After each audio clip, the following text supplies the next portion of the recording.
છોટાઉદેપુર નગરપાલિકાને એ વર્ગનો દરજ્જો મળ્યો છે। એ વર્ગના દરજ્જા સાથે નગરપાલિકાને વધુ નાણાકીય સહાય અને વિકાસની તકો મળશે। શહેરમાં પાણી, રસ્તા, સ્વચ્છતા અને આરોગ્ય જેવી મૂળભૂત સુવિધાઓમાં સુધારો થશે। નગરમાં ટ્રાન્સપોર્ટેશન, ફ્રી વાઈફાઈ જેવી અનેક સુવિધાઓ ઉપલબ્ધ થશે। ધારાસભ્ય રાજેન્દ્રસિંહ રાઠવા અને જશુભાઈ રાઠવાએ આ સિદ્ધિને શહેરના લોકોની એકતા અને સહકારનું પરિણામ ગણાવ્યું છે।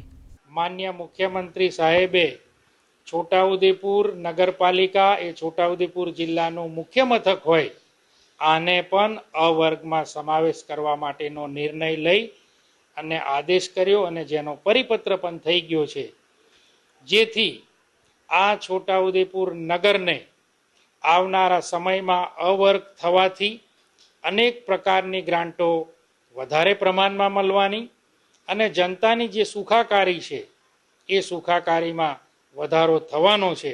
સરકારશ્રીએ હાલમાં છોટાઉદેપુર નગરપાલિકાને અ વર્ગમાં વર્ગીકૃત કરી છે। અ વર્ગમાં વર્ગીકૃત થવાથી છોટાઉદેપુર નગરપાલિકાને આવનારા દિવસોમાં ઘણા બધા ફાયદા થશે। પર્ટિક્યુલરલી આપણે જોઈએ તો અર્બન મોબિલિટી, અર્બન વાઈફાઈ જેવી સુવિધાઓ માત્ર અ વર્ગની નગરપાલિકામાં આપવામાં આવે છે, તેમજ આઇકોનિક રોડમાં પણ ઓછું ફંડ આપવામાં આવતું હતું। આવનારા દિવસોમાં અ વર્ગમાં આવવાથી છોટાઉદેપુર નગરપાલિકાને આગવી ઓળખ, સ્વર્ણિમ જયંતિ મુખ્યમંત્રી શહેરી વિકાસ યોજના, 15મા નાણાં પંચ, આઉટગ્રોથ વિસ્તાર આ બધા હેઠળ વધારેમાં વધારે ગ્રાન્ટ મળશે અને શહેરનો સર્વાંગી વિકાસ થશે।